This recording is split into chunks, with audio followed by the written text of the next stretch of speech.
It was the autumn of 1976 in Millerville, Nevada, a town so small that everyone knew the sound of each other's footsteps on the wooden sidewalk. The population barely reached 800 souls, scattered across dusty streets, lined with weathered buildings that had witnessed the silver boom and bust decades earlier. In this forgotten corner of the Silver State, where the nearest city lay 3 hours away over winding mountain roads, life moved at the pace of the desert wind. Rebecca Ann Thompson was 24 years old that October, with auburn hair that caught the late afternoon sun, and green eyes that reflected the quiet determination of someone who had never lived anywhere else but dreamed of everywhere beyond the horizon. She worked at Patterson's General Store, the heart of Millerville's modest commercial district, where locals gathered not just for supplies, but for the latest news, gossip, and the comfort of familiar faces. The store occupied the corner of Main Street and Silver Avenue, its faded red paint peeling like sunburned skin.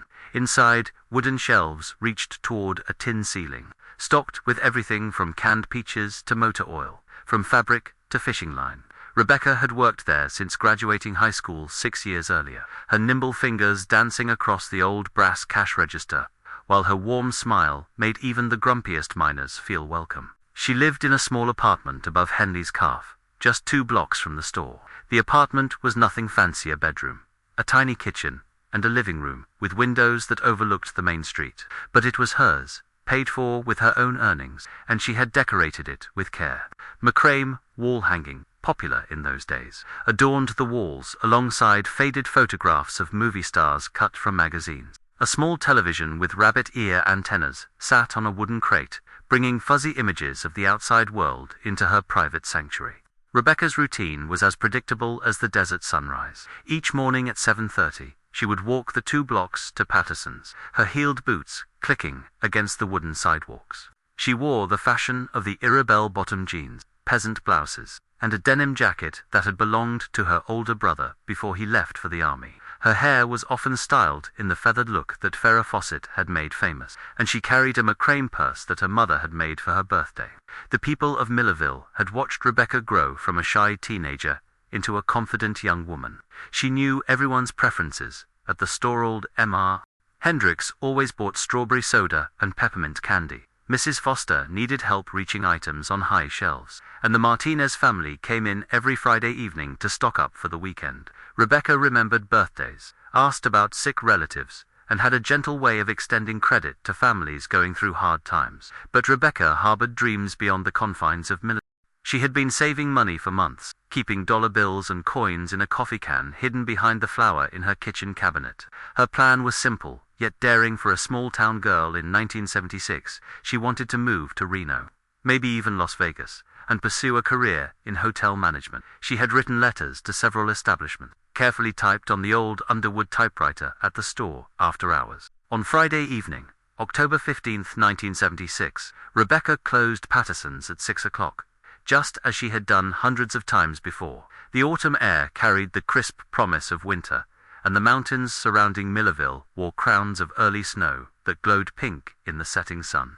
She balanced the day's receipts, swept the wooden floors, and locked the front door with the heavy brass key that Mr. Patterson had entrusted to her years earlier. Several people saw her that evening. Tom Bradley, who ran the gas station across the street, waved as she walked past his window. Sarah Mitchell, hanging laundry behind the boarding house, called out a greeting that Rebecca returned with her characteristic smile. Even young Danny Foster, playing with his dog near the post office, later remembered seeing her walking toward home, her Macrame purse swinging gently at her side. Rebecca climbed the narrow stairs to her apartment, her footsteps echoing in the quiet building below Henley's Calf. Martha Henley, the cafe owner, was in the kitchen preparing for the dinner rush when she heard Rebecca's door close upstairs. It was approximately 6:20 in the evening. What happened next remained a mystery that would haunt Millerville for decades to come. At 7:15 that same evening, Rebecca's apartment door was found standing wide open. Martha Henley had gone upstairs to ask if Rebecca wanted some leftover apple pie when she discovered the door ajar, swaying slightly in the cross breeze from the open windows. She called out Rebecca's name, but received no answer. Concerned, she stepped inside.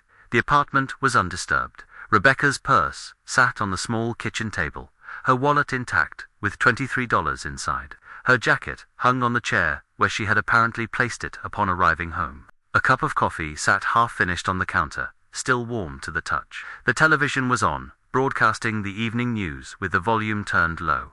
Everything appeared normal, peaceful even, except for one glaring absence: Rebecca herself. Martha immediately called for help, though Millerville had no formal police force in 1976. The town relied on Sheriff's Deputy Carl Morrison, who covered a territory spanning hundreds of square miles from his office in the county seat, 40 miles away.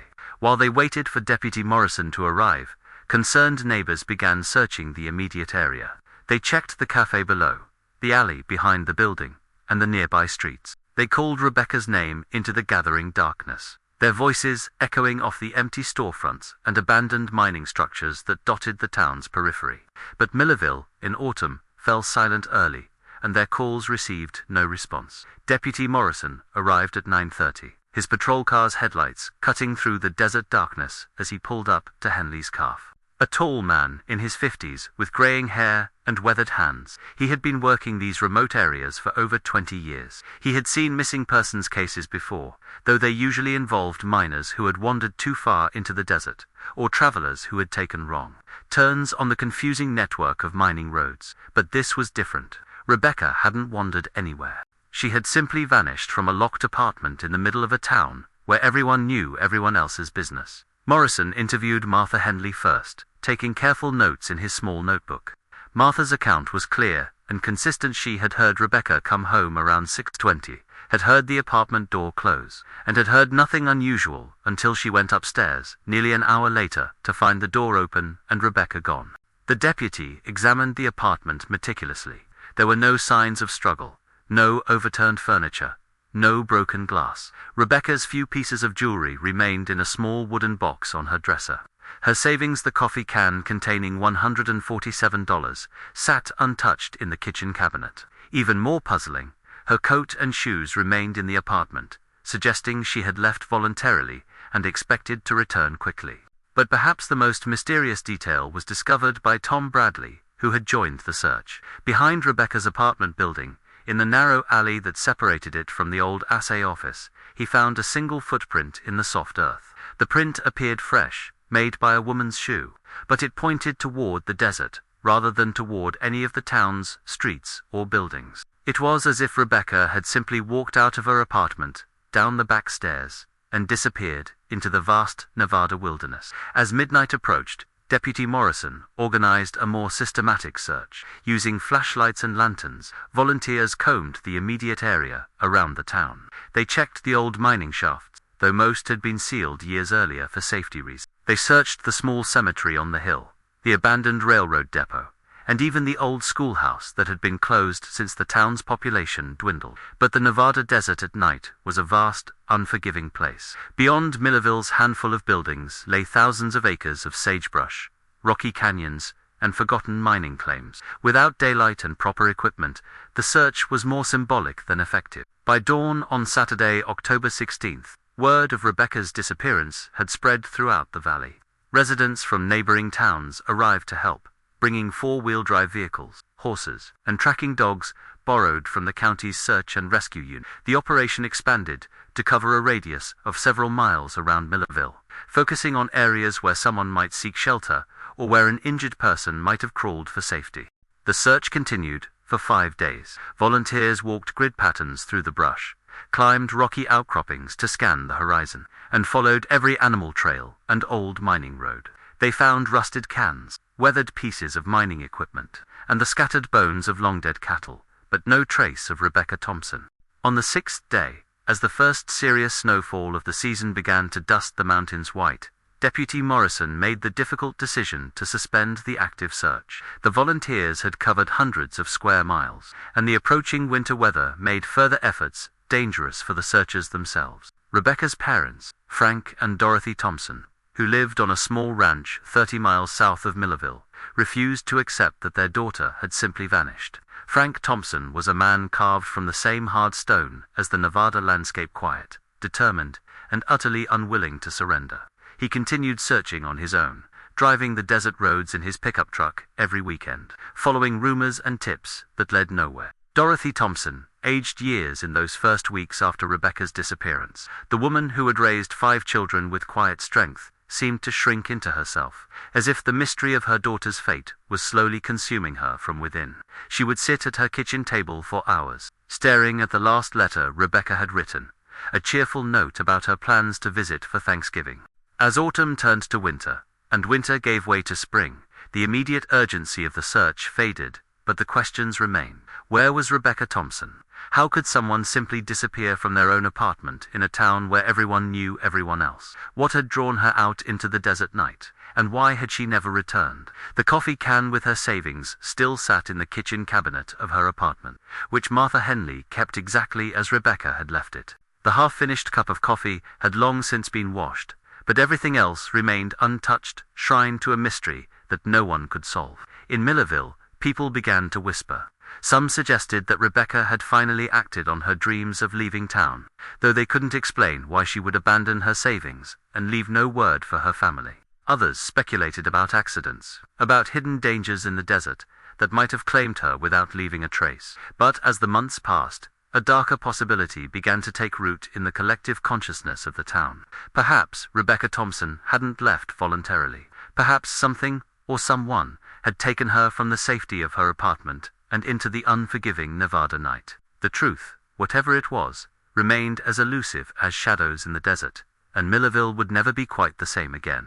The weeks following Rebecca Thompson's disappearance transformed Millerville from a quiet desert town into something resembling a staging ground for hope and desperation. By November 1976, the initial shock had settled into a grinding routine of unanswered questions and diminishing possibilities. Deputy Morrison established a makeshift command center in the town's community hall, a weathered building that usually hosted church socials and school plays. Maps of the surrounding area covered every available wall surface, marked with colored pins indicating where searches had been conducted and where traces of evidence, however insignificant, had been discovered. Red pins marked the locations where Rebecca's footprints had been found, though they led nowhere conclusive. Blue pins indicated potential shelter sites, abandoned cabins, mine shafts, and natural caves. Yellow pins marked areas where personal belongings had been reported, though none had proven to belong to Rebecca. The Nevada State Police had assigned Detective Raymond Walsh to coordinate the investigation. Walsh was a methodical man in his early 40s, with a reputation for solving difficult cases through patient attention to detail. He arrived in Millerville on November 3rd. Driving a plain brown sedan that looked out of place among the pickup trucks and older cars that lined the town's streets. Walsh immediately recognized the challenges facing the investigation. Millerville's isolation worked against them. The nearest town, with substantial law enforcement, was hours away, and the vast desert landscape offered countless places where evidence could be hidden or destroyed by the elements. Moreover, the small population meant there were few potential witnesses, and everyone seemed to know everyone else's business, making it difficult to conduct confidential interviews. The detective established a timeline of Rebecca's final known hours with scientific precision. At 6 p.m. on October 15th, she had locked Patterson's general store and spoken briefly with Tom Bradley about the weather forecast. At 6:05 p.m., she had stopped at the post office to mail a letter to a hotel in Reno inquiry about employment opportunities that would never receive a response. At 6:10 p.m., she had purchased a newspaper from the vending machine outside Henley's Cafe, discussing the day's headlines with Mrs. Foster, who was sweeping her front porch across the street. Between 6:20 p.m., when Martha Henley heard Rebecca's apartment door close, and 7:15 p.m., when the same door was found standing open, lay 55 minutes that had swallowed a young woman without a trace. Walsh interviewed every resident of Millerville, a process that took the better part of 2 weeks. He spoke with the miners who worked the few remaining active claims in the area, the ranchers whose properties bordered the town, and the occasional travelers who passed through on their way to larger cities. He questioned Rebecca's family, her friends, and even casual acquaintances from neighboring towns. The picture that emerged was of a well-liked young woman, with no known enemies, and no apparent reason to disappear voluntarily. Rebecca had no romantic entanglements that might have led to complications. She had dated occasionally, but maintained no serious relationships. Her financial situation, while modest, was stable, and her family relationships appeared warm and supportive. Yet, Walsh uncovered details that painted a more complex picture of Rebecca's state of mind in the weeks before her disappearance. Several people mentioned that she had seemed unusually quiet lately, more introspective than her normally cheerful self. Martha Henley recalled that Rebecca had been working late at the store more frequently, often staying after closing to organize inventory or update the books.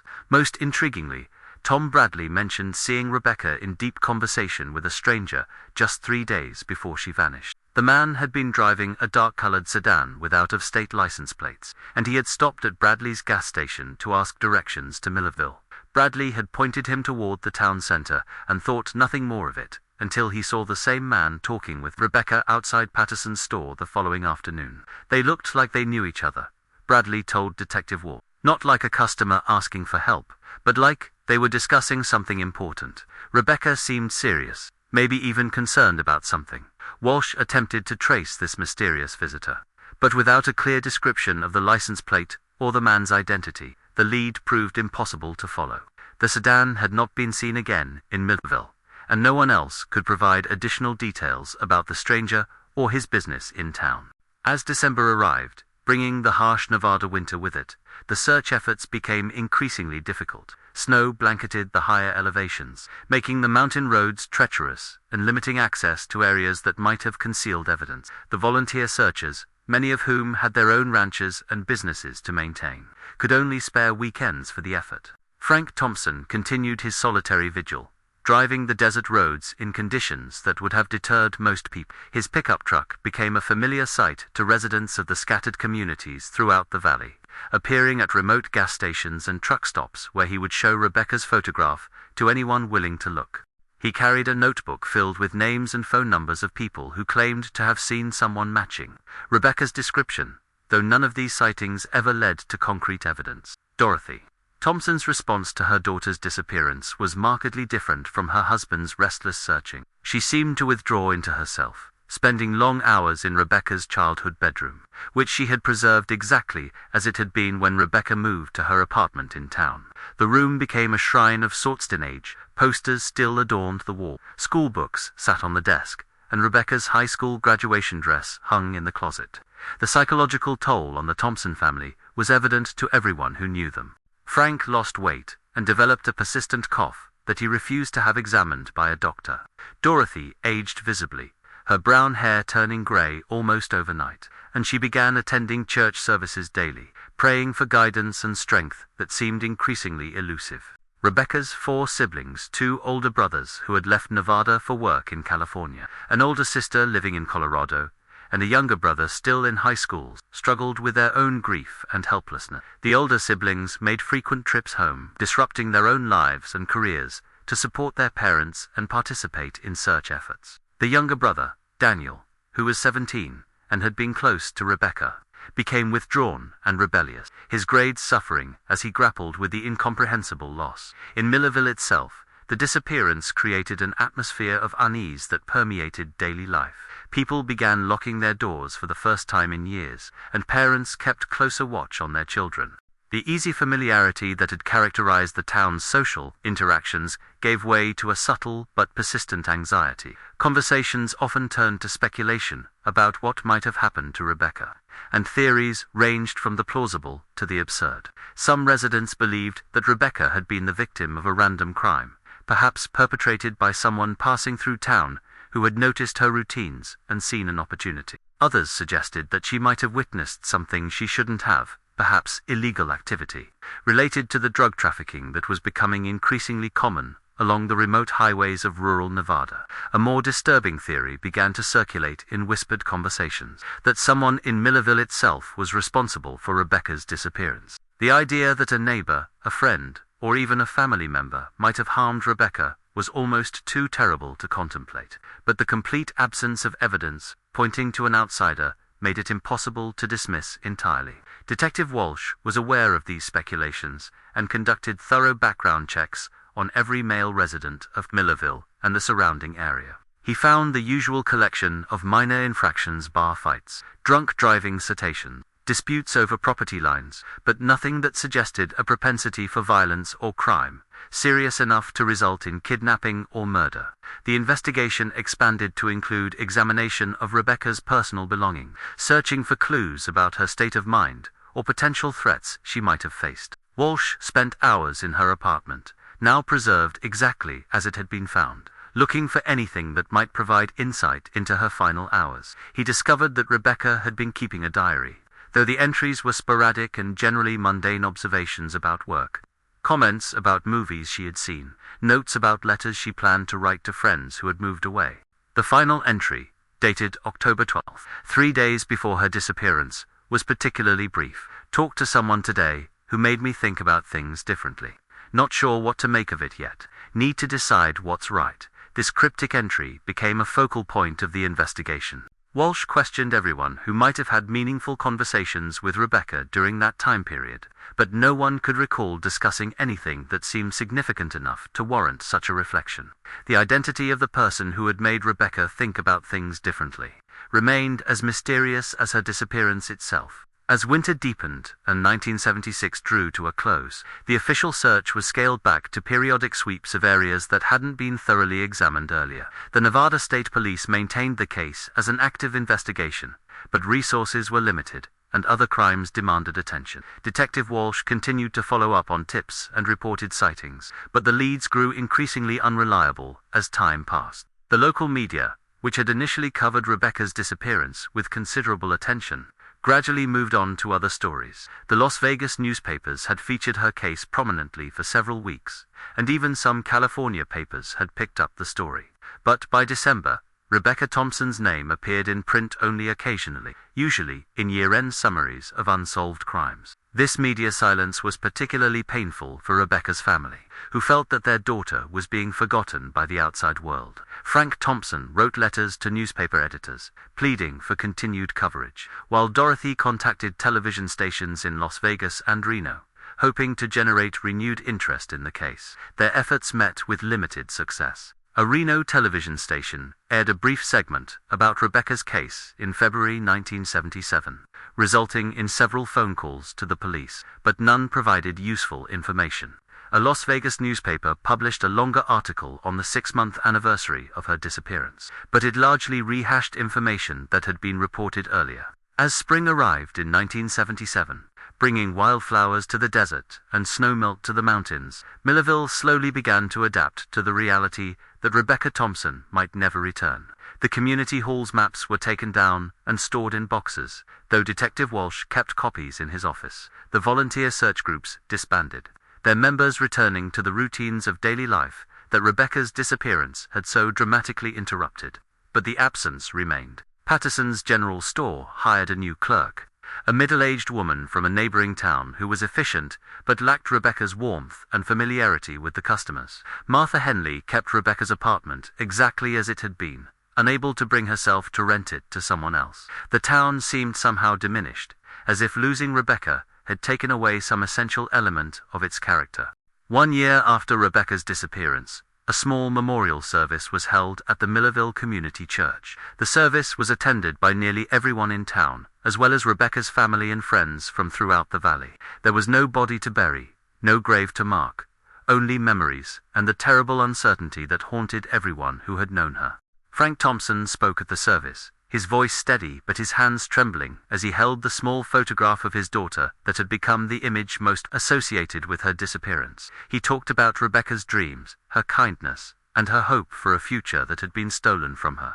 He also made a promise that he would never stop looking for answers, never stop believing that someday, somehow, the truth about what happened to Rebecca would be revealed. Dorothy Thompson was unable to speak at the service, overcome by grief that had deepened rather than diminished over the course of the year. She sat in the front pew, surrounded by her remaining children, clutching a handkerchief that had belonged to Rebecca, and staring at the altar where wedding flowers should have been. Grandchildren should have been baptized, and life should have continued in the natural order that her daughter's disappearance had so cruelly disrupted. After the service, as people filed out into the desert sunshine, many paused to look toward the vast landscape that surrounded their small town. Somewhere, out there, in the endless expanse of sagebrush and stone, lay the answer to Rebecca Thompson's fate, but the desert kept its secrets, and Millerville was left to live with the knowledge that sometimes people simply vanished without explanation, leaving behind only questions that grew heavier with each passing year. The silence that had swallowed Rebecca seemed to have settled over the entire town, a quiet that was different from the peaceful stillness they had once known. It was the silence of unanswered prayers, unfulfilled promises, and the terrible understanding that some mysteries might never be solved. 23 years had passed since Rebecca Thompson walked out of her apartment and into the Nevada night, never to return. It was now the summer of 1999, and Millerville had changed in ways both subtle and profound. The population had dwindled to fewer than 400 residents as younger people left for opportunities in larger cities, and many of the original buildings had succumbed to time and weather. Patterson's General Store had closed in 1987, when old Mr. Patterson died, and no one in his family wanted to continue operating the business. The building now stood empty, its windows boarded up, and its red paint faded to a dusty pink that blended with the desert landscape. Henley's Calf had changed hands twice, and was now called Desert Rose Diner, serving highway travelers and the few remaining locals under new management that had no memory of the quiet young woman who had once lived upstairs. Frank Thompson had died of a heart attack in 1991, having spent 15 years searching for his daughter without ever finding a trace. His final years had been marked by an obsession that worried his family. He had covered the walls of his ranch house with maps, photographs, and newspaper clippings related to Rebecca's case, creating a shrine to his lost daughter that Dorothy had found increasingly difficult to bear. Dorothy Thompson, now 78 years old, and living in a senior care facility in Carson City, had never fully recovered from the double blow of losing her daughter and then her husband to grief. Her remaining children visited regularly, but conversations inevitably turned to Rebecca, to the questions that remained unanswered, and to the hope that someday, somehow, they would learn what had happened to their sister. Detective Walsh had retired from the Nevada State Police in 1995, but he had never closed Rebecca's file. The case had haunted him throughout his career, representing the one significant failure in an otherwise successful tenure in law enforcement. Even in retirement, he continued to review the evidence periodically, hoping that fresh eyes or new forensic techniques might reveal something that had been missed. The town's collective memory of Rebecca had evolved over the decades. For those who had been children when she disappeared, she had become almost a legendary figure, the beautiful young woman who had vanished into thin air, inspiring cautionary tales that parents told their children about the dangers of the desert. For the older residents who had known her personally, Rebecca remained a painful reminder of innocence, lost, and questions unanswered.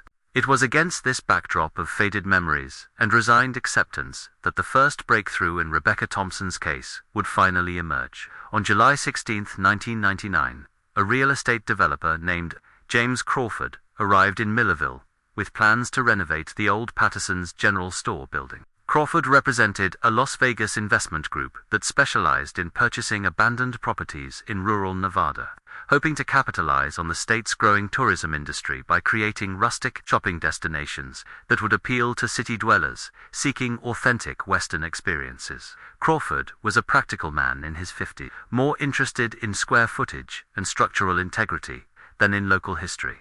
He had purchased the Patterson building site unseen, based on photographs and a brief description provided by the county assessor's office. When he arrived to conduct his initial inspection, he was primarily concerned with evaluating the building's potential for renovation and determining what improvements would be necessary to make it commercially viable. The building had been vacant for 12 years, and the effects of time and weather were evident throughout. The wooden floors were warped and stained. The tin ceiling was punctured by numerous small holes, and animal droppings indicated that various desert creatures had taken up residence in the abandoned structure.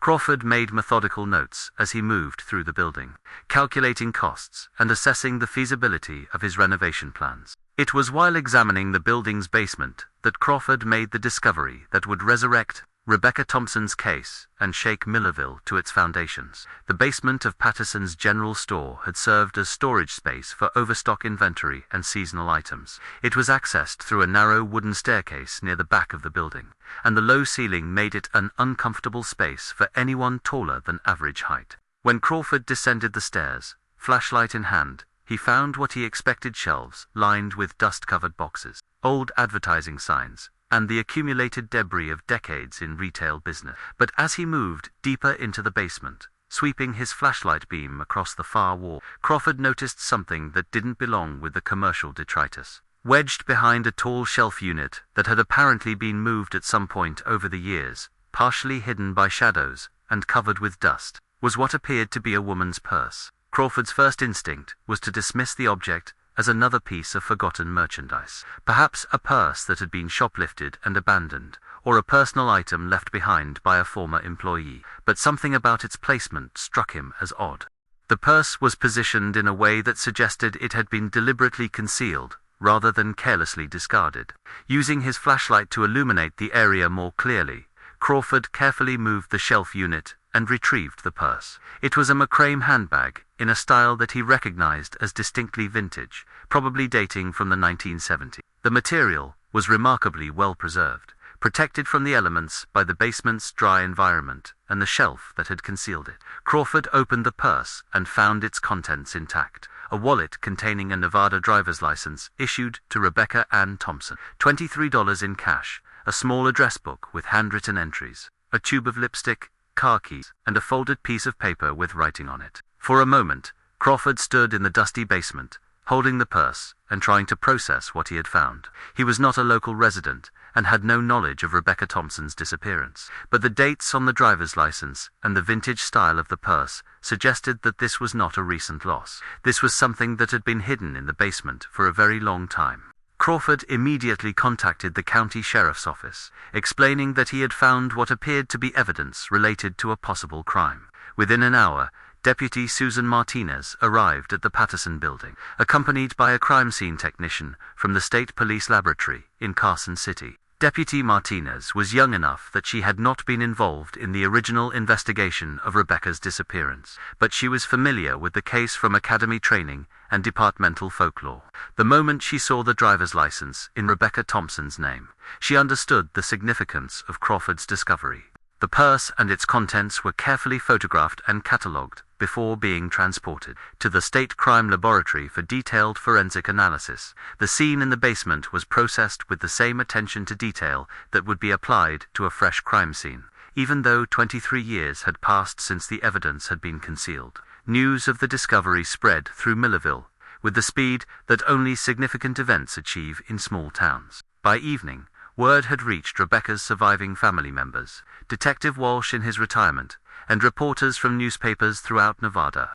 After more than 2 decades of silence, Rebecca Thompson's name was once again making headlines. Dorothy Thompson was informed of the discovery by her son Daniel, who drove immediately from Reno to the care facility in Carson City, where she now lived. The news affected her profoundly. For the first time in years, there was concrete evidence that might provide answers to the questions that had tormented her family for so long. "I always knew she didn't just walk away," Dorothy told her son, tears streaming down her weathered face. "Rebecca would never have left her purse behind, never would have left us wondering. Someone took her from us, and now maybe we'll finally know who."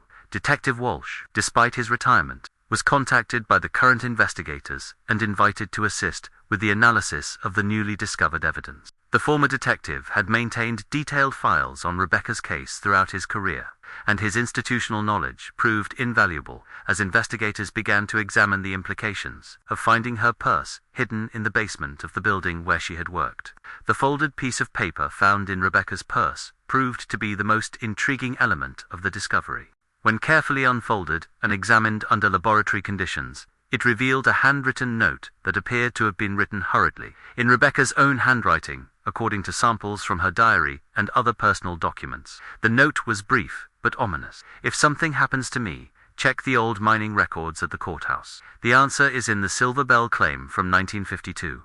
Trust no one in town until you know the truth. R.T." This cryptic message raised more questions than it answered, but it provided the first concrete clue about Rebecca's state of mind in her final days, and suggested that she may have been aware of some danger.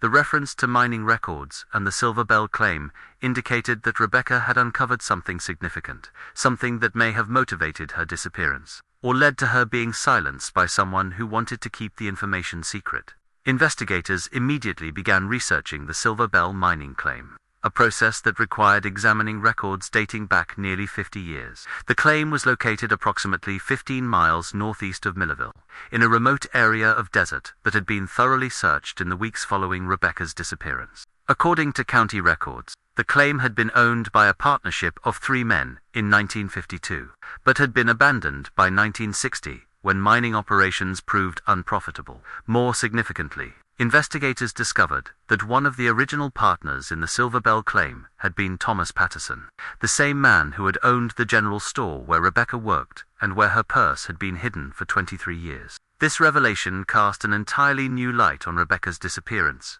and raised disturbing questions about the role that Patterson might have played in her fate. Patterson had died in 1987, taking any secrets he might have possessed to his grave, but his connection to both Rebecca's workplace and the mining claim mentioned in her final note could not be dismissed as coincidence. As investigators delved deeper into the historical record, they uncovered a complex web of relationships and financial transactions that painted a very different picture of life in Millerville during the 1970s. The Silver Bell claim had been the subject of several ownership disputes over the years, involving allegations of claim jumping, illegal mining operations, and conflicts with federal land management agencies. Most intriguingly, the records revealed that there had been a significant discovery of silver ore at the Silver Bell site in 1975, just 1 year before Rebecca's disappearance. The discovery had been kept secret while the claim owners attempted to secure additional financing for full-scale mining operations, but the project had been abandoned abruptly in early 1977, just months after Rebecca vanished. The timeline was too coincidental to ignore. Rebecca had worked at Patterson's store, had access to his business records and correspondence, and may have discovered information about the Silver Bell claim that someone wanted to keep secret.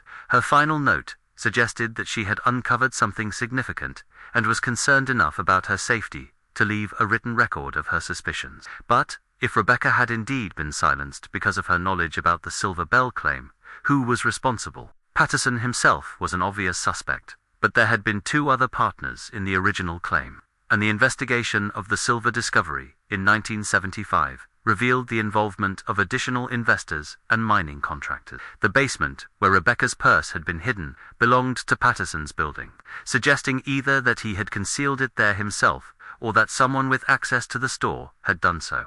The location was significant. Hiding the purse in the basement of Rebecca's workplace would have been a calculated decision, ensuring that it would be discovered eventually, but only after enough time had passed for any potential witnesses or accomplices to be beyond prosecution.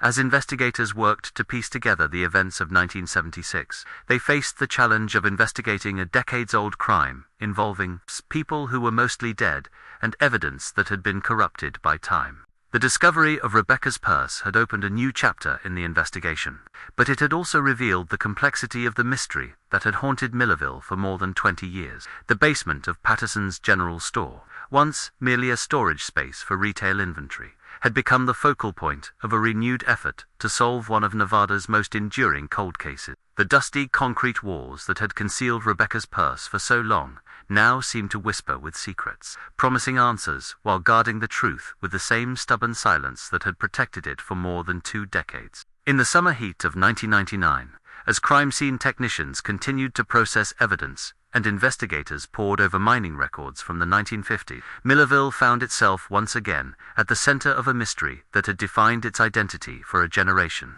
The discovery that should have provided closure had instead opened new questions about the dark secrets that can lurk beneath the surface of even the smallest community. And somewhere in the vast Nevada desert, Rebecca Thompson's final resting place remained unknown, waiting for the truth to finally set her free. The investigation that followed the discovery of Rebecca's purse unfolded with methodical precision, but it was the human element, memory, guilt, and the weight of secrets carried for decades that ultimately revealed the truth about what happened on that October evening in 1976. Detective Sarah Chen, who had been assigned to lead the reopened investigation, approached the case with the advantages of modern forensic techniques and the perspective of someone unburdened by the assumptions and relationships that had complicated the original inquiry.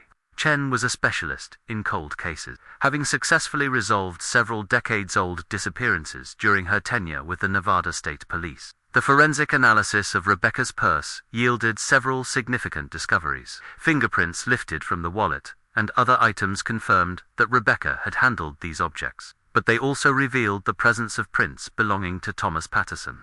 While this could be explained by routine interactions at the store, the location where the purse was found made Patterson's involvement impossible to dismiss. More revealing was the analysis of trace evidence found within the purse. Microscopic particles of silver, or consistent with samples from the Silver Bell mining claim, were discovered in the fabric lining. This evidence suggested that Rebecca had been in direct contact with materials from the mine site, supporting the theory that her knowledge of the Silver Bell operation had led to her disappearance. Detective Chen's investigation into the mining records revealed a story of greed, deception, and ultimately violence that had remained hidden beneath Millerville's quiet surface for more than 20 years. The Silver Bell claim had indeed yielded a significant silver discovery in 1975, but the full extent of the find had been concealed from federal authorities to avoid environmental regulations and taxation.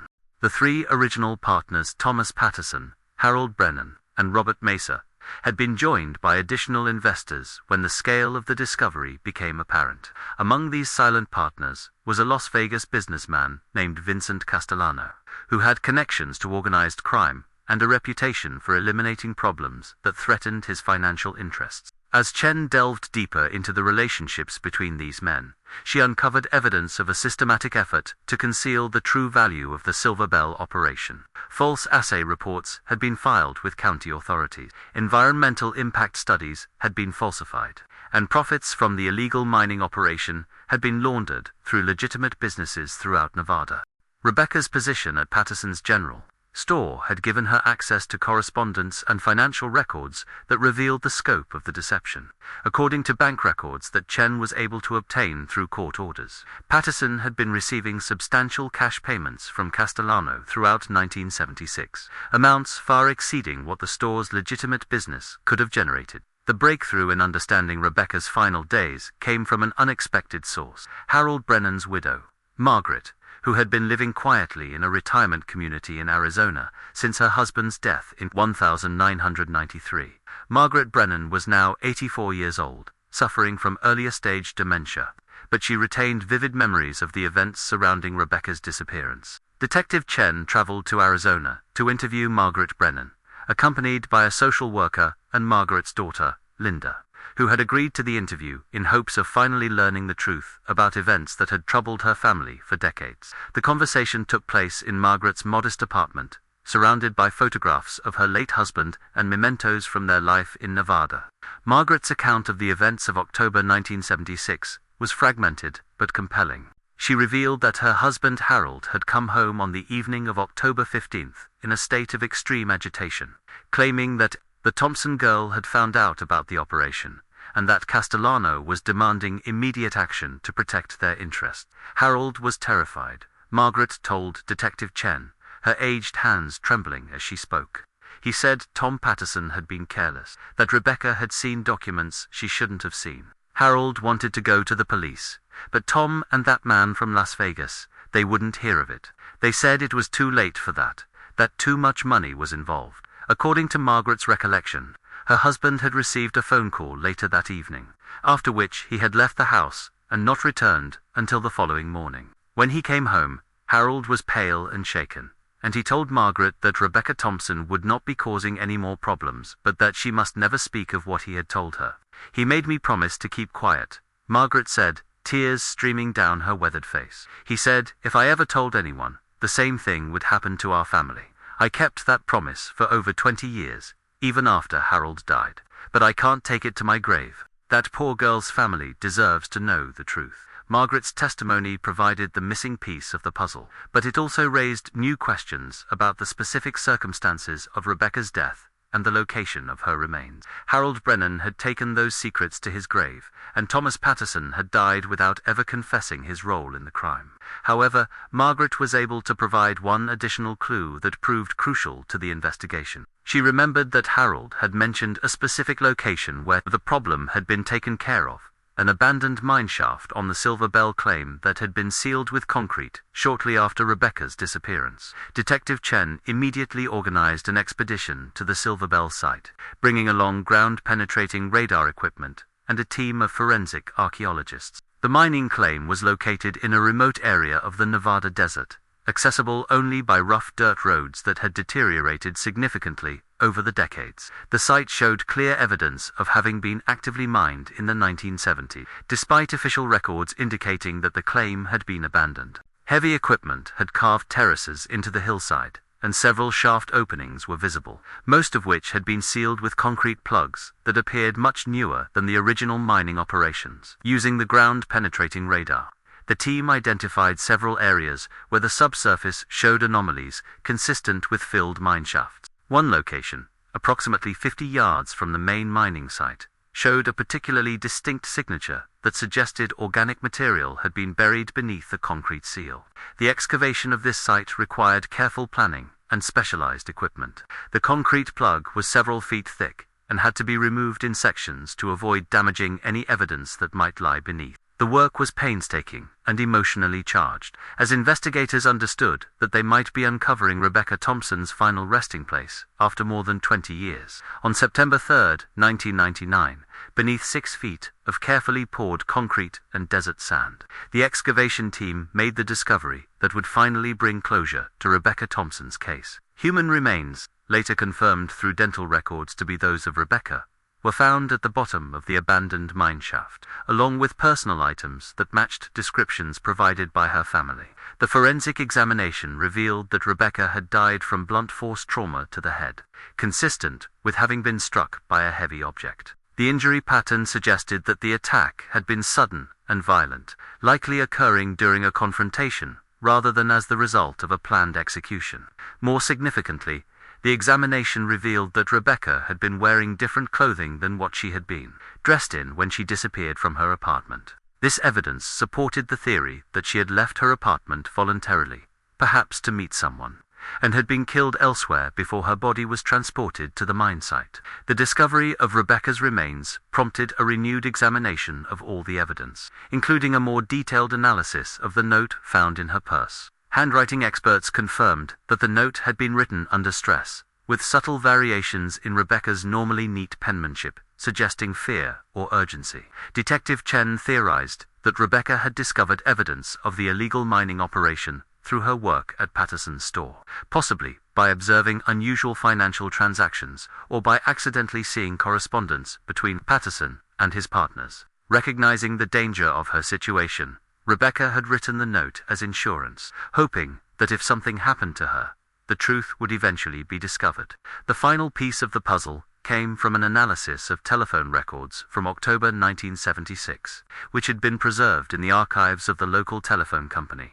These records showed that Patterson had made several calls to Las Vegas numbers on the day of Rebecca's disappearance, including one to a number that investigators were able to trace to Vincent Castellano's business operations. The timeline that emerged painted a tragic picture of a young woman who had inadvertently stumbled upon a criminal conspiracy and had paid for her knowledge with her life. Rebecca had likely confronted Patterson about what she had discovered, or perhaps had threatened to go to the authorities. Patterson, facing financial ruin and possibly physical harm from his criminal associate, had contacted Castellano for guidance. The decision to eliminate Rebecca had probably been made quickly, driven by panic rather than careful planning. She had been lured from her apartment under some pretext, perhaps a claim that there was an emergency at the store, or that Patterson needed her help with something urgent. The attack had occurred elsewhere, possibly at the mining site itself, and her body had been concealed in the abandoned shaft to ensure that it would never be found.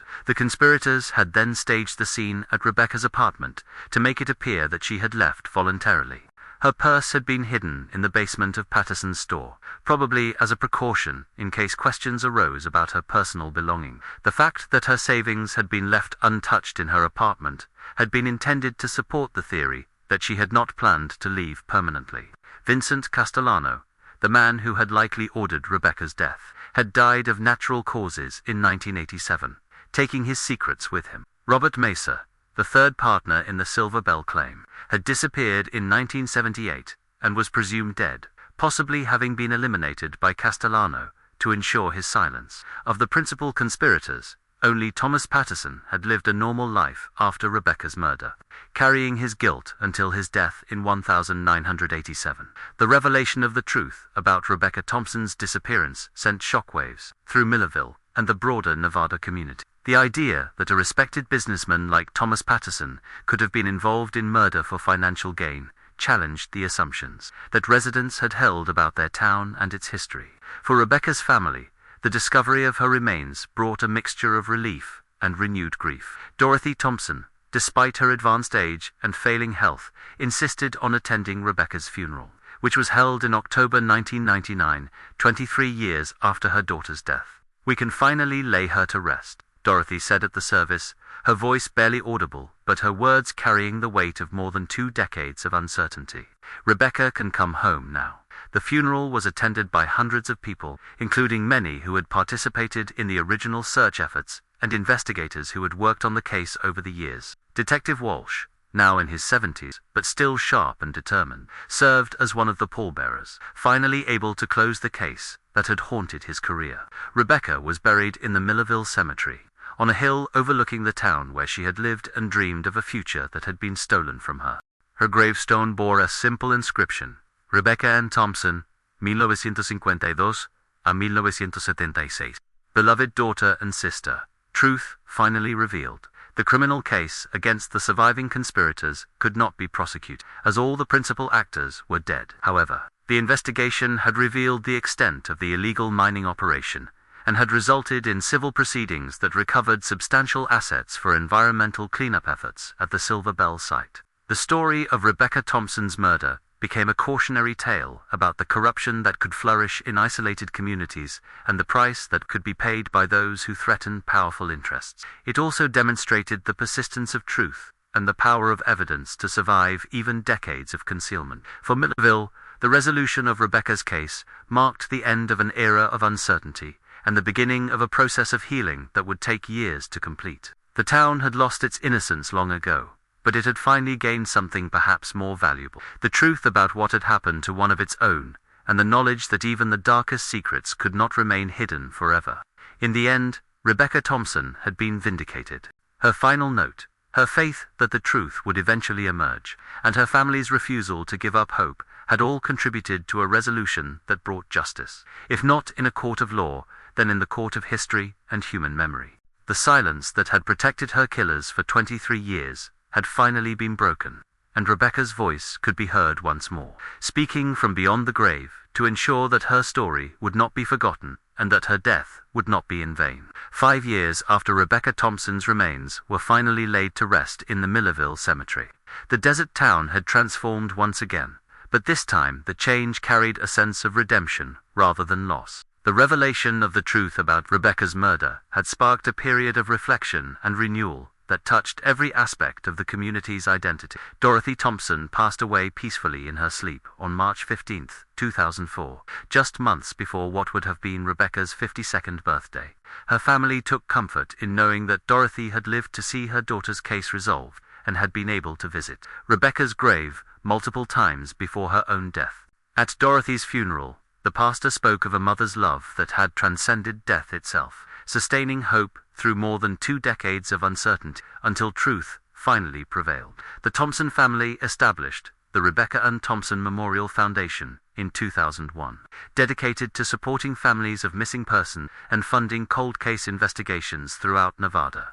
Daniel Thompson, Rebecca's younger brother, who had struggled with her disappearance throughout his teenage years, became the foundation's executive director, channeling his lifelong grief into a mission to help other families find the answers that had eluded his own for so long.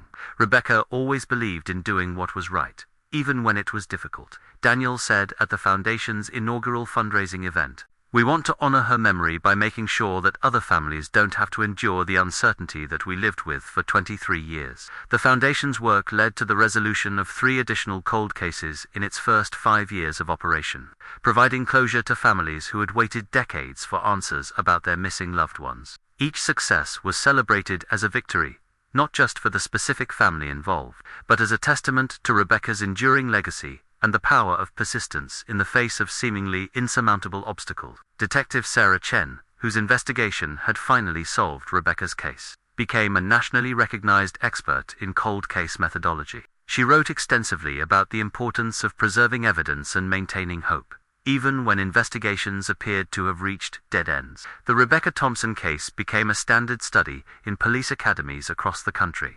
demonstrating how advances in forensic science and investigative techniques could breathe new life into decades-old mysteries. Chen often spoke about the human elements that had made the resolution possible. Margaret Brennan's decision to break her silence, the real estate developer who had recognized the significance of what he had found, and the family members who had never stopped believing that the truth would eventually emerge. These factors, she argued, were as important as any scientific advancement in solving cold cases. Evidence can wait decades to tell its story, Chen said in a speech to the National Association of Criminal Investigators. But it's the people who choose to speak, who choose to remember, who choose to care, that ultimately bring justice to light. The Silver Bell mining site became the focus of an extensive environmental cleanup effort funded by assets recovered from the criminal conspiracy.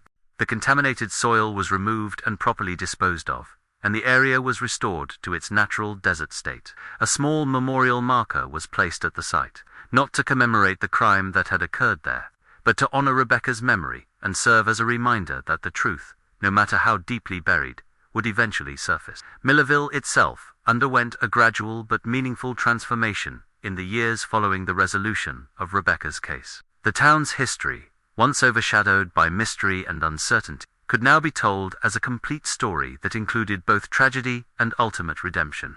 Local historians documented the events surrounding Rebecca's disappearance and murder, ensuring that future generations would understand both the crime that had been committed and the perseverance that had ultimately revealed the truth. The old Patterson's General Store building, where Rebecca had worked and where her purse had been hidden for 23 years, was purchased by the county and converted into a community center and museum. The building's basement, once a place of concealment and secrets, became an exhibit space dedicated to the history of mining in Nevada and the importance of environmental protection. A small display case contained photographs of Rebecca and information about her case, serving as a permanent reminder of the consequences of greed and corruption. James Crawford, the real estate developer whose discovery had reopened the case, became an unexpected champion of historic preservation in rural Nevada. His experience in finding Rebecca's purse had given him a profound appreciation for the stories that old buildings could tell, and he redirected his investment focus toward preserving rather than dramatically renovating historic structures throughout the state. Every building has secrets, Crawford said in an interview with a Las Vegas newspaper. Rebecca's story taught me that those secrets matter, that they're part of our history and our responsibility to future generations. The case also had broader implications for law enforcement practices in Nevada. The revelation that organized crime figures had been able to operate illegal mining operations in remote areas of the state led to increased coordination between local, state, and federal agencies in monitoring extractive industries. New regulations required more stringent reporting of mining activities and profits, making it more difficult for criminals to exploit Nevada's natural resources while avoiding detection. Detective Walsh, who had carried the burden of Rebecca's unsolved case throughout his career, found a measure of peace in its resolution. He became a volunteer consultant for the Rebecca Ann Thompson Memorial Foundation, using his experience and expertise to help other investigators approach cold cases with fresh perspectives. His work with the foundation became a second career of sorts, allowing him to contribute to the resolution of cases that might otherwise have remained forever unsolved. Rebecca's case taught me that giving up is never an option, Walsh said in his final interview before his death in 2007. Somewhere out there, evidence is waiting, witnesses are ready to speak, and families are hoping for answers. Our job is to keep looking, keep asking questions, and keep believing that the truth will eventually emerge. The media attention surrounding Rebecca's case also led to renewed interest in other unsolved disappearances throughout Nevada and the broader Southwest. Television programs, newspaper articles, and online forums dedicated to cold cases featured Rebecca's story as an example of how persistence and advances in forensic science could solve even the most challenging mysteries. Her case became a symbol of hope for families of missing persons everywhere. Margaret Brennan, whose testimony had been crucial to solving the case, passed away in 2003, taking with her the burden of secrets she had carried for decades. Her daughter Linda spoke at Margaret's funeral about the courage her mother had shown in finally revealing the truth about Rebecca's murder. Despite the fear and guilt that had silenced her for so long, my mother lived with that secret for over 20 years, Linda said. When she finally decided to speak, it wasn't easy for her. But she knew it was the right thing to do, and she wanted Rebecca's family to have the answers they deserved. The resolution of Rebecca's case also had an unexpected impact on other residents of Millerville, who had been children at the time of her disappearance. Many of them had grown up with the mystery as a defining element of their childhood, creating a shared experience that had shaped their understanding of their community and their place in the world. Learning the truth about what had happened to Rebecca allowed them to process their childhood fears and uncertainties in a new light. Some of these former children, now adults with families of their own, moved back to Millerville in the years following the case's resolution, drawn by a sense that their hometown had finally confronted its darkest chapter and emerged stronger for the experience. The town's population, which had been declining for decades, began to stabilize as a new generation of residents chose to build their lives in a place that had demonstrated its capacity for healing and renewal. The annual memorial service held on the anniversary of Rebecca's disappearance evolved from a somber gathering of mourning into a celebration of her life and a commemoration of the community's journey toward truth and healing. The service became an occasion for residents to reflect on the values that Rebecca had embodied: honesty, courage, and faith in the ultimate triumph of justice. By 2010, more than 30 years after Rebecca's disappearance, Millerville had become something it had never been during her lifetime, a community fully at peace with its history. The secrets that had poisoned the town's atmosphere for decades had been exposed and dealt with, allowing residents to move forward without the burden of unanswered questions and unspoken suspicions. The desert landscape around Millerville remained unchanged, vast, beautiful, and unforgiving. But the town itself had been transformed by its confrontation with truth. The silence that had once protected criminals and perpetuated injustice had been replaced by a commitment to openness and accountability that would serve as Rebecca's most enduring legacy. In the end, Rebecca Thompson had achieved in death what she had dreamed of in life. She had made a difference, had left her mark on the world, and had created a legacy that would outlast the lives of those who had known her.